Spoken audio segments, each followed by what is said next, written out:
d'Abidjan, des ouvrages d'assainissement pour résoudre les problèmes d'inondation sur l'autoroute du Nord. Opération menée par le ministère des Infrastructures économiques. D'Imbokro, dans le centre du pays, fin de parcours pour deux gangsters en possession d'armes de guerre. Ils ont été interpellés récemment par la gendarmerie. Enfin, 26 juin 1945, l'Organisation des Nations Unies voit le jour. La charte de l'ONU est signée par 51 pays pour maintenir la paix dans le monde. Bienvenue, bonsoir à tous. Inondations et embouteillages monstres, les fortes pluies actuelles perturbent le trafic routier sur l'autoroute du Nord. Ainsi, pour mettre fin à ce problème, le ministère des Infrastructures économiques réalise des travaux d'assainissement. Il s'agit de libérer les ouvrages d'évacuation des eaux occupées par plusieurs stations-service. Autoroute du Nord dans la commune de Yopougon. La saison des pluies n'est pas la bienvenue ici. L'eau cause d'énormes dégâts, difficile pour les automobilistes de circuler sur cette voie. Quand il pleut, les voitures ne passent pas. Ils ont oublié de faire rang parce qu'il n'y a pas de route. À cause de l'eau, là, les canaux sont remplis, il n'y a pas de route, il n'y a pas de passage.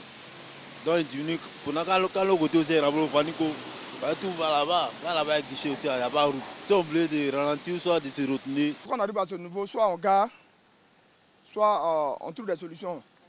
Une fois que tu t'engages, ta voiture peut rester. L'eau couper la route même, on ne peut pas s'engager. À l'origine de cette situation, l'occupation anarchique des stations-service qui, de par leur aménagement, ont obstrué les réseaux d'évacuation des eaux usées et pluviales. Pour remédier à cela, des travaux sont engagés par le ministère des Infrastructures économiques. Toutes les stations-service qui longent l'autoroute du Nord ont construit sur les réseaux d'assainissement. De telle sorte qu'aujourd'hui, la population ivoirienne n'est plus en mesure de circuler. Donc depuis une semaine, nous sommes à pied d'œuvre pour restituer le réseau d'assainissement dans son état initial. C'est un réseau d'à peu près 2,5 mètres, mais aujourd'hui, avec les terrassements, les buses et les dallots que les gens ont érigés, aujourd'hui, le réseau d'assainissement fonctionnait à 5%. Aujourd'hui, c'est chose faite, l'autoroute du Banco n'est pas coupée et la population ivoirienne circule librement. Ils doivent bien travailler. Aujourd'hui, je suis fier de eux aujourd'hui, je suis fier de eux demain. Aller au travail tranquillement, sans problème, on n'a pas eu de problème avec quelqu'un. L'initiative est bien accueillie, mais d'autres préoccupations demeurent. La solution qu'ils ont eue au niveau de l'eau là, ils n'ont qu'à faire un effort pour trouver une solution au niveau de la route là. Voilà, refaire la route, c'est la voie principale. Et puis au niveau des poids lourds, ils n'ont qu'à respecter l'heure. À 6 heures, les groumiers, que ce soit les poids lourds, les gars nous amènent trop. Ça fait qu'il y a beaucoup d'accidents. La dernière fois, il y a une ambulance qui venait, je ne sais pas s'il ne connaissait pas la voie, il y a un trou, il est tombé dans l'ambulance, ça fait tonneau. À cette requête, le ministère des Infrastructures économiques compte apporter des réponses très rapidement pour le bonheur des populations. D'Imbokro, dans la région centre du pays, deux bandits reconnus coupables pour association de malfaiteurs et détention illégale d'armes de guerre. Le tribunal correctionnel de d'Imbokro a donc déféré et condamné ces deux gangsters après leur interpellation par les gendarmes dans le village de Kouadio et Tienkrou. Les détails avec Eugène Atoubé. C'est grâce à une information des populations du village de Kouadio et Tienkrou que la gendarmerie de d'Imbokro a mis la main sur Diarra Drissa et Manu Kanou. Les deux pêcheurs Bozo avaient comme arsenal des fusils, 90 munitions, un chargeur FSA, une jumelle et divers autres accessoires, dont des amulettes et des gris-gris.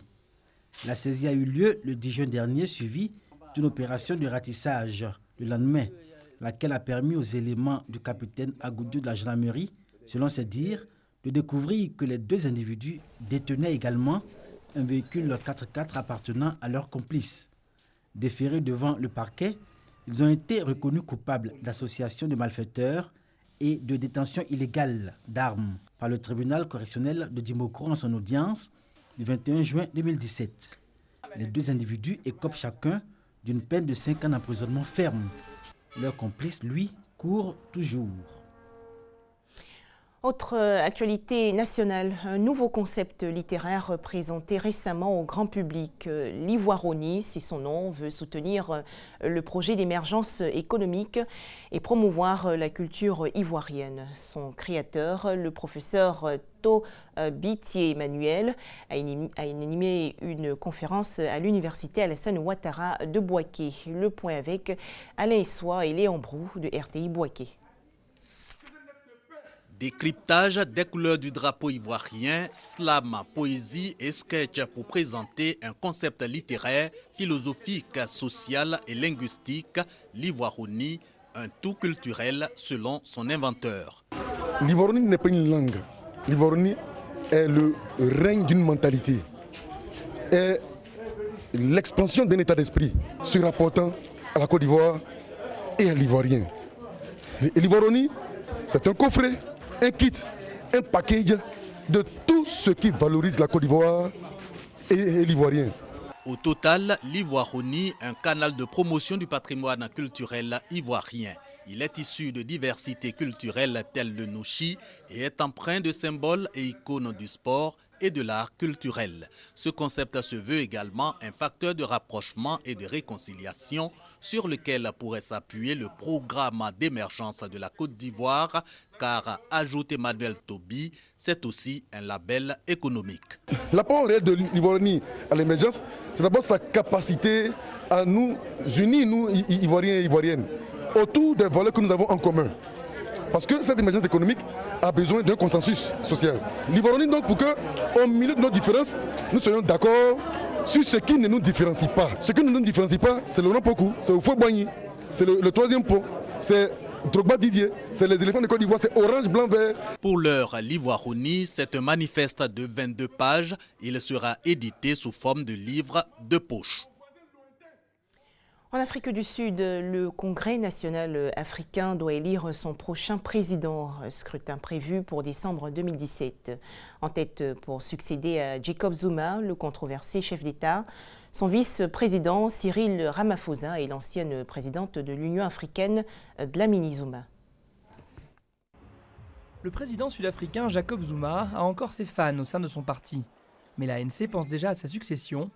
Cyril Ramaphosa, le vice-président, et Nkosazana Dlamini Zuma, l'ancienne patronne de l'Union africaine, ex-épouse de Zuma, sont considérés comme les deux favoris. La priorité du futur patron de l'ANC sera de réhabiliter le parti de Mandela, qui traverse sa pire crise depuis son accession au pouvoir en 1994.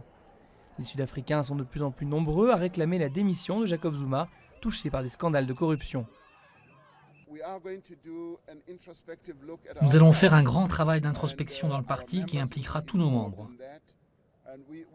Notre parti restera toujours engagé dans la vie politique de ce pays. Ramaphosa a la réputation d'un businessman chevronné, très proche du patronat blanc. Lors d'une vente aux enchères de gibier, il a insisté sur le droit des fermiers blancs à la propriété, alors que l'ANC appelle à une redistribution en faveur de la majorité noire. Mon message pour vous est celui-ci. Continuez à investir dans vos fermes, dans vos terres. Parce que la Constitution est là pour protéger les droits de tout le monde. Ancienne ministre, Dlamini Zuma est peu connue du public en Afrique du Sud, mais elle peut compter sur le soutien de son ex-mari, ainsi que la Ligue des femmes de l'ANC et celle des jeunes, deux factions alliées de Zuma. Avec toutes ces luttes d'influence au sein de l'ANC, Zuma n'est pas sûr d'arriver à ses fins, mais il donne l'impression de vouloir garder le contrôle sur le pouvoir en s'assurant que son ex-femme le remplace. Je ne pense pas qu'elle serait arrivée jusque-là toute seule. Les deux candidats représentent les deux principaux camps qui s'affrontent au sein de l'ANC. Le parti au pouvoir éliera son nouveau président à la fin de l'année, l'occasion de voir si Zuma contrôle toujours ses troupes. La misère des veuves en Afghanistan, c'est l'un des pays du monde où l'on compte le plus grand nombre de femmes veuves en raison de la guerre, environ 1,5 million. Elles n'ont pas les moyens financiers et sont souvent obligées de mendier dans les rues pour pouvoir nourrir leur famille. Regardez. En haut d'une colline, aux abords de Kaboul, une communauté à part. Voici Zanabad, la ville des femmes, où des veuves afghanes se sont installées depuis la fin des années 90. Anissa et ses frères et sœurs sont venus ici avec leur mère il y a 15 ans. Trop pauvres pour louer un logement, ils y ont construit leur maison eux-mêmes. On attachait nos foulards sur la tête, on remontait nos pantalons et on utilisait de la boue pour construire les pièces de la maison. Mais à chaque fois qu'on avait construit un bout, les policiers venaient tout détruire ou nous demandaient un pot de vin. On n'avait pas d'argent à leur donner. Alors on se cachait jusqu'à qu'ils soient partis et on recommençait à travailler. La mère d'Anissa, Bibiko, est devenue la patronne de Zanabad, qui a compté jusqu'à 500 veuves. À sa mort en 2016, Anissa a repris le flambeau. Nauzi Fakiri est l'une des veuves qui habitent encore ici aujourd'hui. J'ai rencontré Bibiko et elle m'a parlé de cet endroit.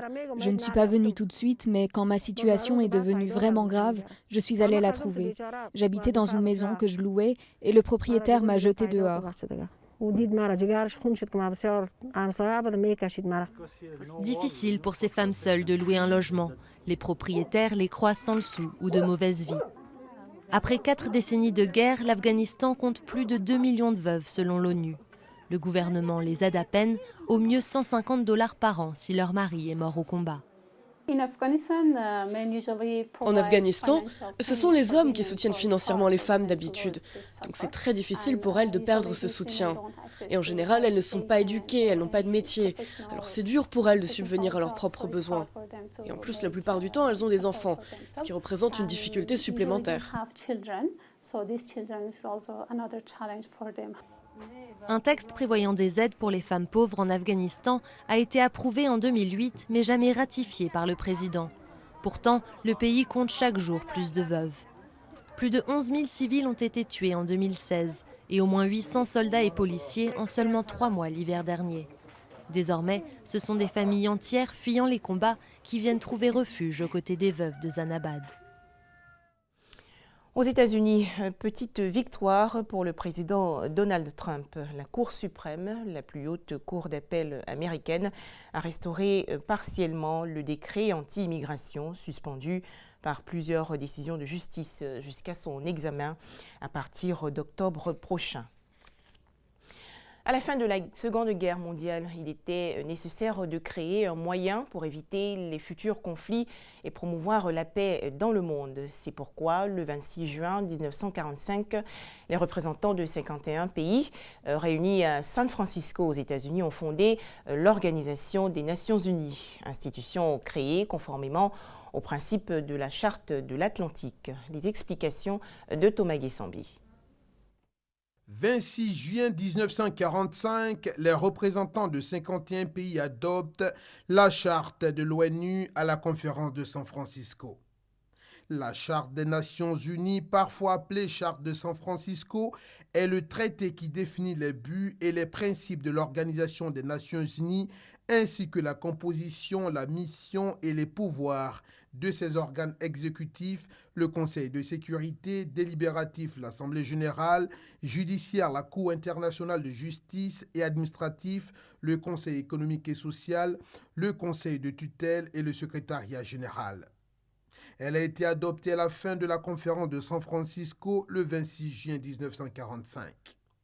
La charte est le fruit d'un long processus dont les prémices se trouvent dans les divers traités internationaux, notamment en matière de droit de la guerre, de droit maritime et des frontières, et de droit international signés à la fin du 19e siècle et du début du 20e siècle, actant l'échec de la Société des Nations, créée en 1919.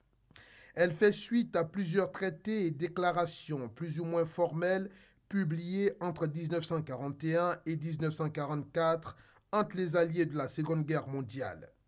La conférence de San Francisco, débutée le 25 avril 1945, réunit 850 délégués, plus environ 2500 conseillers de 51 États.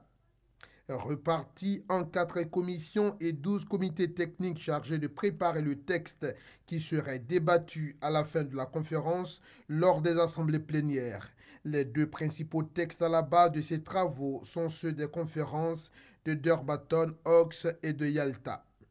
Ces travaux débouchent sur un texte approuvé en séance plénière le 26 juin et signé par 50 des 51 Nations Unies. Le dernier membre, la Pologne, n'ayant pas à cette date de gouvernement constitué qui puisse ratifier le texte. Ce traité fut promulgué sous le nom de la Charte des Nations Unies. La ratification définitive eut lieu le 24 octobre 1945. Enfin, n'oublions pas, nous sommes à J-24 jours avant les 8e Jeux de la francophonie Abidjan 2017. Les Jeux de la francophonie, une tribune de rapprochement des pays de la francophonie et facteur de dynamisation de sa jeunesse en contribuant à la solidarité internationale dans le respect de l'égalité du genre. Allez, très bonne suite des programmes sur RTI2. Merci de nous avoir suivis et à demain.